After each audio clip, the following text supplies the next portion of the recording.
नमस्कार, मी आनंद पोहनेरकर आपल्या सर्वांचं महाराष्ट्रवाणी बातमीपत्रात स्वागत करतो. भारतरत्न महामानव डॉक्टर बाबासाहेब आंबेडकर यांना जयंतीनिमित्त विनम्र अभिवादन. पाहूया आजची विशेष बातमी. नमस्कार, मी प्रोफेसर डॉक्टर भीमराव खाडे. सर्वप्रथम महामानव डॉक्टर बाबासाहेब आंबेडकर यांच्या 135व्या जयंतीच्या निमित्ताने सर्वांना हार्दिक हार्दिक शुभेच्छा. महामानव डॉक्टर बाबासाहेब आंबेडकर यांची जयंती देशातच नव्हे तर परदेशात सुद्धा हर्ष उल्हासाला साजरी करताना दिसत आहे. या महामानवाला अभिवादन करताना आपण काय केलं पाहिजे हा प्रश्न जेव्हा माझ्या समोर आला तेव्हा मी माझ्या वैयक्तिक लायब्ररीमध्ये महाराष्ट्र शासनाने प्रकाशित केलेले डॉक्टर बाबासाहेब आंबेडकरांचे स्पीचेस अँड रायटिंगचे काही खंड उपलब्ध आहेत.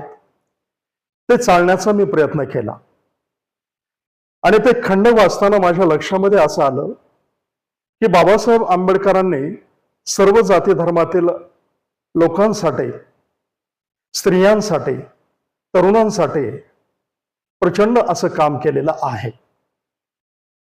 असं सांगितलं जातंय की माझ्या देशामध्ये सध्या तरुणांची संख्या जास्त आहे आणि मग आज जयंतीच्या निमित्ताने डॉक्टर बाबासाहेब आंबेडकरांचे विचार तरुणांसाठी किती प्रेरणादायी आहेत आणि तरुणांनी ते कशा पद्धतीनं आत्मसात केलं पाहिजे याबद्दल मी वाचण्याचा प्रयत्न केला आणि मला बऱ्याच गोष्टी त्याच्यामधून कळून आल्या.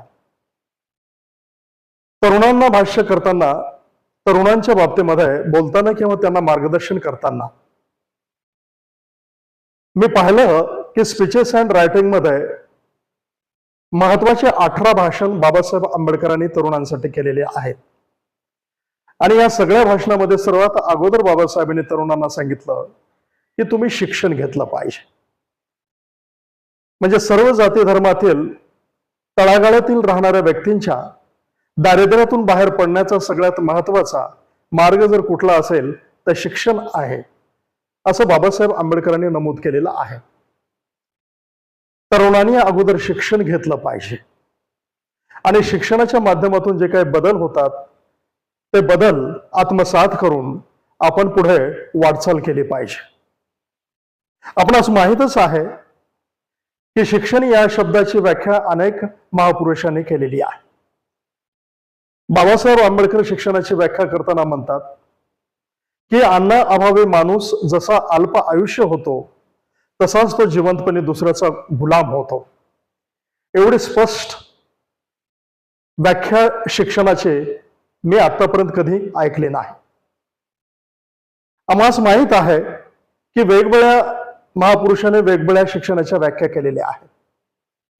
संत गाडगे महाराजांना एकदा विचारलं होतं की शिक्षण म्हणजे काय, तर त्यांनी असं सांगितलं की शिक्षण म्हणजे शिक्षणाअभावी माणूस म्हणजे निव्वळ धोंडा. बाबासाहेब आंबेडकरांची शिक्षणाची व्याख्या जर आपण पाहिली तर आपल्या लक्षामध्ये असं येत आहे की जगाची जाणीव आणि जीवनाची ओळख करून घ्यायची असेल, खरं काय खोटं काय हे समजावून घ्यायचं असेल आणि गुलामगिरीतून मुक्त व्हायचं असेल, वेठबिगारीतून मुक्त व्हायचं असेल तर त्याच्यासाठी शिक्षण आवश्यक आहे. आणि हे केवळ बाबासाहेब आंबेडकरांनी आम्हाला सांगितलेलं नाही, तर त्यांनी सुरुवातीला शिक्षण घेतलं, त्या शिक्षणाचा उपयोग कशा पद्धतीने केला पाहिजे हे इतरांना दाखवलं आणि त्याच्यानंतर त्यांनी आम्हाला तो संदेश दिलेला आहे.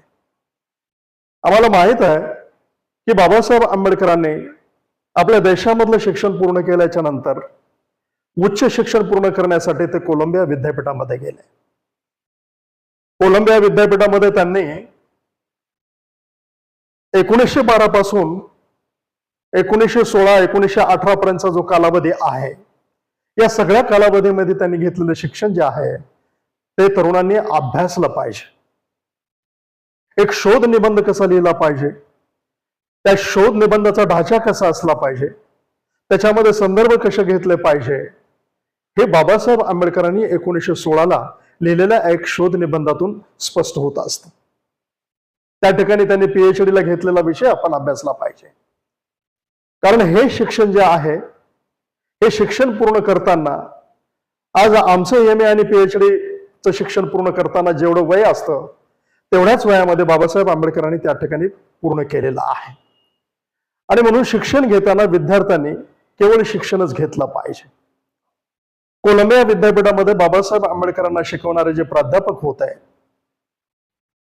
त्या ठिकाणी प्रोफेसर जॉन डेवे होत आहे, त्या ठिकाणी प्रोफेसर एडविन सॅलिगमन होत आहे.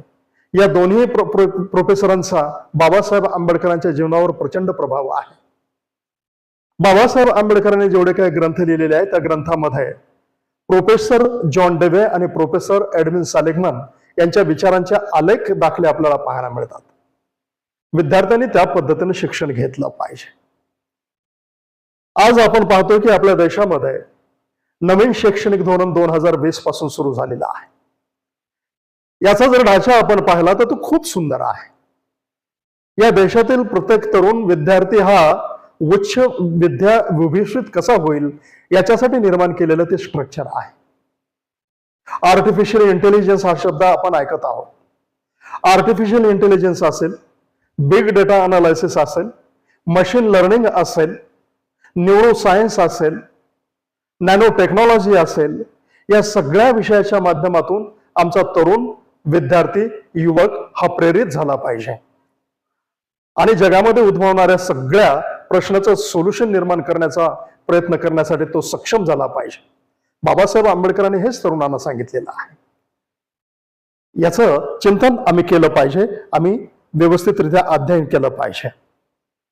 सगळ्यात महत्वाचं मला या ठिकाणी असं सांगावंसं वाटतं की बाबासाहेब आंबेडकरांनी तरुणांना शिक्षण घेण्यासाठी तर सांगितलेलंच आहे, पण त्यांनी जी चतुसूत्रे या ठिकाणी मांडलेली आहे की तुम्ही शिक्षण घ्या, तुम्ही व्यसनमुक्त राहा आणि त्याच्यानंतर स्वयंदीप होण्याचा तुम्ही प्रयत्न केला पाहिजे. म्हणजे बाबासाहेब आंबेडकरांना जर विचारलं, त्यांच्या जीवनाचा जर सार पाहिला आपण, तर तो कशामध्ये आम्हाला दिसतो, तर तो प्रज्ञाशील, करुणा आणि मंगलमैत्री या चतुसूत्रीमध्ये दिसतो. समता, स्वातंत्र्य, बंधुत्व या त्रिसूत्रीमध्ये आम्हाला पाहायला मिळतो. प्रज्ञा, शील, करुणा आणि मैत्री हे 4 शब्द आमच्यासाठी फार महत्वाचे आहेत, तरुणांसाठी तर फार महत्वाचे आहे.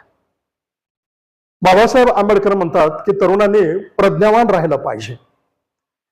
म्हणजे प्रज्ञा या शब्दाचा जर आपण पाहिला तर प्रज्ञा या शब्दाचा अर्थ होतो की त्याच्याकडे असलेली माहिती आणि त्या माहितीच्या अनुषंगाने जीवनामध्ये त्यांनी केलेली यशस्वी वाटचाल.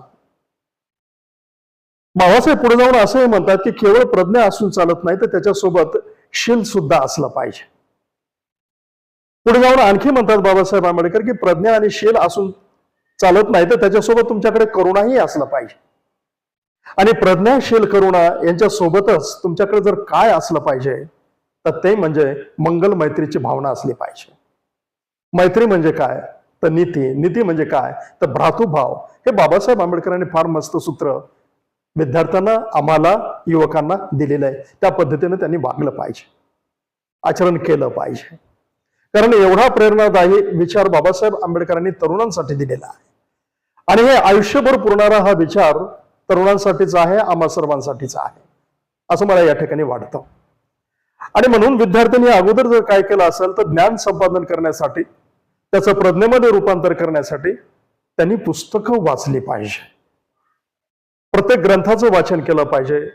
हातामध्ये पडलेल्या कोणत्याही पुस्तकाचं वाचन केलं पाहिजे. वर्तमानपत्राचं वाचन केलं पाहिजे. त्यानं वाचत राहिलं पाहिजे. बरेच जण भाषणामध्ये सांगतात की बाबासाहेब आंबेडकर म्हणायचे वाचाल तर वाचाल. तर हे तरुणांनी आत्मसात केलं पाहिजे. आम्हाला हे माहिती आहे की बाबासाहेब आंबेडकरांनी केवळ पुस्तकांसाठी राजगृह मुंबईला बांधलं.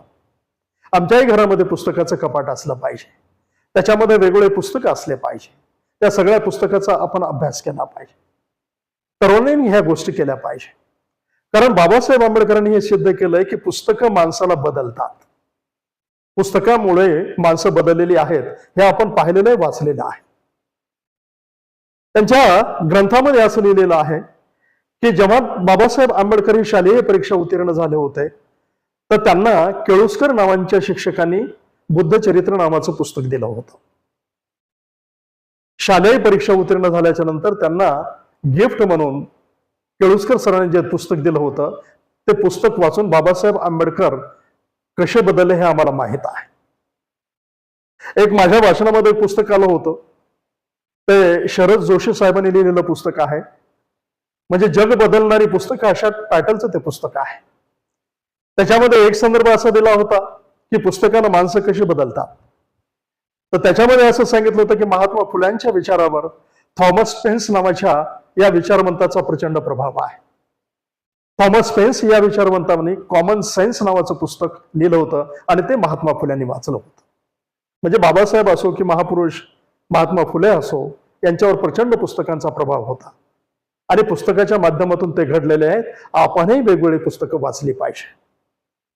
जेव्हा भारताची राज्यघटना निर्मितीची प्रक्रिया आपण पाहतो, बाबासाहेब आंबेडकरांचं नाव त्या ठिकाणी येतं. भारतीय राज्यघटनेचे शिल्पकार म्हणून आपण बाबासाहेब आंबेडकरांना संबोधतो. आम्हाला हेही माहिती आहे की भारताची राज्यघटना 2 वर्ष 11 महिने 18 दिवसामध्ये लिहून पूर्ण झालेली आहे.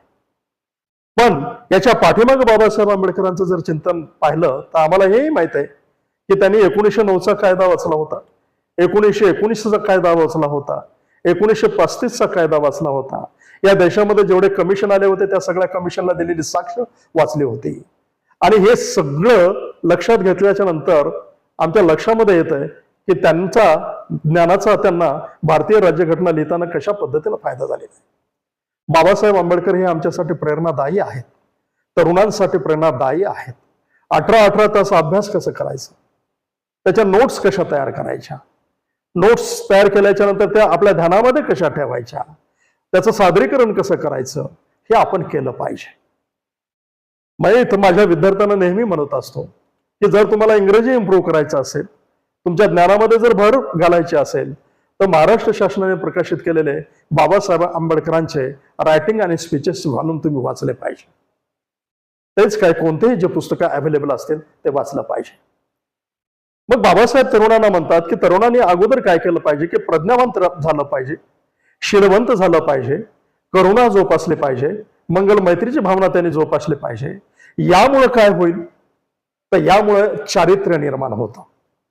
माणसाला जर चारित्र्य निर्माण करायचं असेल, तरुणांना जर चारित्र्य निर्माण करायचं असेल तर त्यांनी या 4 सूत्रांमधून गेलं पाहिजे. कारण प्रज्ञा, शील, करुणा, अंगणी, मंगल मैत्री हे माणसाचं चारित्र्य निर्माण करतात. आणि चारित्र्य संपन्न झालेला माणूस हा सामाजिक चारित्र्य निर्माण करतो. सामाजिक चारित्र्य निर्माण करण्यासाठी बाबासाहेबांची ही चतुसूत्री फार महत्वाची आहे आणि ती केवळ त्यांनी तरुणांना सांगितलेली आहे. युवकांनी या गोष्टीकडे लक्ष दिलं पाहिजे. एखाद्या तरुणाला जर मी प्रश्न विचारला की बाबासाहेब आंबेडकरांची जयंती का साजरी करायची, तर त्यांनी सांगितलं पाहिजे की बाबासाहेबांनी मला प्रज्ञावंत होण्याचा मार्ग सांगितलेला आहे. बाबासाहेबांनी मला शील, करुणा आणि मैत्री या भावना जोपासायला सांगितलेलं आहे आणि ते माझं उदंड आयुष्य मला सहकार्य करण्यासाठी, मला ताटमानेने चालण्यासाठी महत्वाचं आहे आणि म्हणून मी बाबासाहेब आंबेडकरांची जयंती साजरी करतो. युवकांनी बाबासाहेबांनी घेतलेलं शिक्षण लक्षात ठेवलं पाहिजे, त्यांची चारित्र्य संपन्नता लक्षामध्ये घेतली पाहिजे, विषयाचा प्रचंड अभ्यास त्यांनी लक्षामध्ये घेतला पाहिजे. या सगळ्या गोष्टी आत्मसात करून मंगल मैत्रीच्या माध्यमातून आपण ज्या परिसरामध्ये राहतो, आपण ज्या शहरामध्ये राहतो त्या शहरामध्ये मंगल मैत्रीची भावना आणि शांतता प्रस्थापित करण्याचा त्यांनी प्रयत्न केला पाहिजे. बाबासाहेब आंबेडकरांचा याच्यापेक्षा जास्त मला तरी वाटतंय की जयंतीच्या निमित्तानं आम्हाला आत्मसात करण्यासाठी आणि चालण्यासाठीचा संदेश होणार नाही. आणि म्हणून पुन्हा एकदा बाबासाहेब आंबेडकरांच्या जयंतीच्या निमित्ताने मी तुम्हा सर्वांना हार्दिक शुभेच्छा देतो.